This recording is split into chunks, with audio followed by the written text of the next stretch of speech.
देखो, शिवराज जी के भाषण कम रहता है, वक्तव्य कम रहता है, घोषणाएं ज्यादा रहती हैं। उन्हें खुद याद नहीं रहता कि वो क्या कह रहे हैं, क्या नहीं कह रहे। उनके सामने सिंपल जब भीड़ सामने दिखती है और लोग सामने दिखते हैं तो उनको ये लगता है कैसे भी इनको ठग लूं मैं। क्या वजह है कि अब देश को या प्रदेश को जातिगत जनगणना की जरूरत है? बिल्कुल, मैं इस बात से सहमत हूँ कि देश में जातिगत जनगणना होना चाहिए। समाजों को पता होना चाहिए कि उनका लोकतंत्र में कितना प्रतिनिधित्व है, कितना उनको मिल रहा है और कितना उनको मिलना चाहिए। इसकी शुरुआत बिहार से हो चुकी है और हमारी ये मांग रहेगी कि देश भर में सारे राज्यों में जातिगत आधार पर जनगणना हो। जातिगत गणना के साथ में क्यों नहीं एक बार में ही आर्थिक जनगणना भी करा दी जाए? निश्चित तौर पे अगर इसका परिष्कृत रूप आ रहा है आगे चल के तो इसकी मांग रख सकते हैं आप। लोकतंत्र है।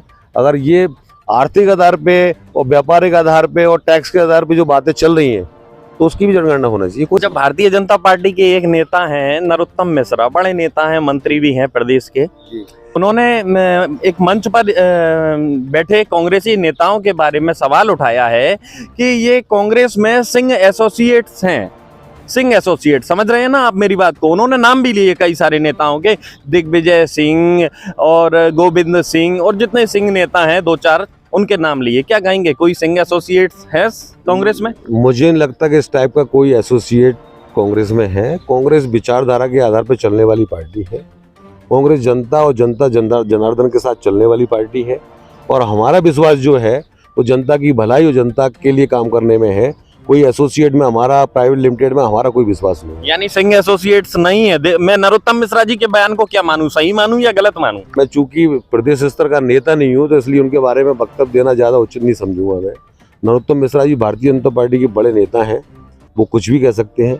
ये मेरा विषय नहीं है कि उनके बारे में बोलूं या सिंह एसोसिएट टाइप की कोई भी चीज धरातल पे मुझे नहीं लगता कि कांग्रेस में कहीं है। भारतीय जनता पार्टी और शिवराज सरकार का ये प्रतिफल है कि आज वो घबराए हुए हैं। उनके नेशनल प्लेयर आज स्टेट में खेलने आ रहे हैं। तो मुझे लगता है कि आगे चल के उनके विधायक लेवल के जो है पार्षद का चुनाव लड़ेंगे। आप ये देखिए कि आज शहर से विधायक गायब है और प्रदेश से मुख्यमंत्री गायब है। जिन्होंने 4 कार्यकाल में कांग्रेस भाजपा के लिए काम किया, प्रदेश में काम किया, आज वो मुख्यमंत्री का चेहरा नहीं है। शहर में भारतीय जनता पार्टी की विधायक 20 साल से काम कर रही थी, आज उनका टिकट नहीं है। तो ये इनमें भय है इस बात का, ये जनता के आक्रोश का भय है इनके अंदर। कांग्रेस के एक नेता हैं फूल सिंह भरैया। फूल सिंह भरैया अटपटे से बयान देते हैं। अभी उन्होंने बयान दिया कि अधिकारी समझ लें, कांग्रेस की अगर सरकार आ गई उल्टा लटका दिया जाएगा, ऐसा कुछ उन्होंने बयान दिया था। तो अगर फूल सिंह भरैया ऐसे बयान देंगे, आपको लगता है कि कांग्रेस की चिरैया फूल सिंह भरैया के बयानों से उड़ पाएगी? देखिए, आपको बता दूं मैं, किसी की क्षेत्रीय भाषाई शैली ऐसी होती है कि उसके मुंह से ये शब्द निकल जाते हैं। मूल भावना उनके पीछे ये नहीं है।